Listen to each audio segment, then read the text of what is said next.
Jail থেকে একটা কথাও বলতে পারে না, সেখানে আপনি। আঙ্কেল হাসি দিয়ে বলল, এগুলো করতে গিয়ে আমার অনেক টাকা পুলিশের পকেটে দিতে হয়েছে। এই মিনিমাম ধরো 50 লাখ প্লাস। এখন এমন কিছুই নাই যে আমি বলবো তারা আমাকে তা এনে দিবে না। আর তোমাকে ছাড়ানোর জন্য আমাকে কত দিতে হয়েছে জানো?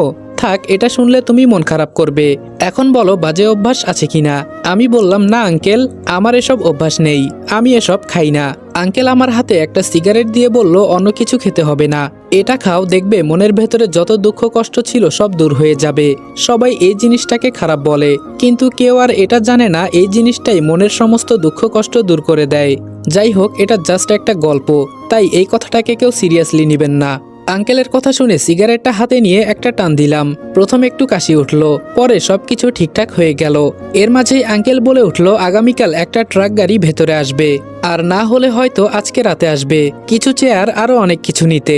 এই থানার নষ্ট যা কিছু আছে সব নিয়ে যাওয়া হবে। আমার পুলিশের সাথে কথা হয়েছে, তোমাকে সুযোগ দিবে পালানোর জন্য। মানে তুমি যখন ওই সুযোগ পাবে তখন ওই ট্রাকের ভেতরে চলে যাবে, এক কোনায় গিয়ে লুকিয়ে থাকবে, আর রাস্তা থেকে আমার লোক এসে তোমাকে নিয়ে যাবে। বাদবাকিটা ওরাই তোমাকে বুঝিয়ে দিবে। এখন আমি কি বললাম বুঝলে তো? আমি বললাম, সবকিছুই তো বুঝলাম আঙ্কেল, কিন্তু আমি এখান থেকে পালিয়ে গেলে আমাকে তো আবার ওরা খুঁজবে না, কারণ আমি তো ফাঁসির আসামি। আঙ্কেল বললেন, তো কি হয়েছে? আর আমি বলছি না তোমাকে এত চিন্তা করতে হবে না, আমি সবকিছু ব্যবস্থা করে দিব। আমি বললাম, আচ্ছা এসব চিন্তা ভাবনা বাদ দিয়ে দিলাম, আপনার যেহেতু এত ক্ষমতা তাহলে আপনি কেন? আমাকে থামিয়ে আঙ্কেল বলল, যে পর্যন্ত বললে সেই পর্যন্তই থাক, আর কিছুই বলো না। আমার সম্পর্কে জানতে হলে তোমাকে আগে এখান থেকে বের হতে হবে। আর এই নাও ফোন, এখানে শুধু আমার আর অন্য একজনের নাম্বার আছে, যখন দরকার মনে করবে ফোন করবে, ঠিক আছে?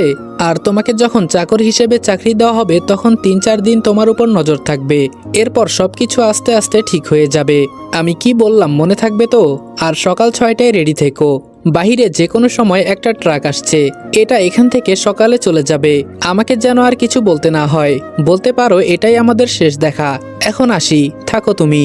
আমি বললাম, আঙ্কেল একটা কথা। আঙ্কেল বললেন, আর কোনো কথা নয়, এখন আমাকে যেতে হবে। এই বলে আঙ্কেল চলে গেল। আমি শুয়ে শুয়ে চিন্তা করছি কিভাবে কি করব, আর কি সব বলে গেল। মনে হচ্ছে যেন সবকিছু আমার মাথার উপর দিয়ে চলে গেছে। এসব চিন্তা করতে করতে কখন যে ঘুমিয়ে গেলাম তা বলতে পারি না। ফোনের আওয়াজে আমার ঘুম ভাঙলো। ফোনের স্ক্রিনে একটা মেসেজ ভেসে আছে, লেখা আছে, সবকিছুর দরজা 1 মিনিটের জন্য খুলে দেওয়া হয়েছে, যত তাড়াতাড়ি সম্ভব বের হয়ে পড়ো, তোমাকে দেখলেও কেউ কিছু বলবে না। মেসেজটা পড়ে তাড়াহুড়ো করে বের হয়ে গেলাম।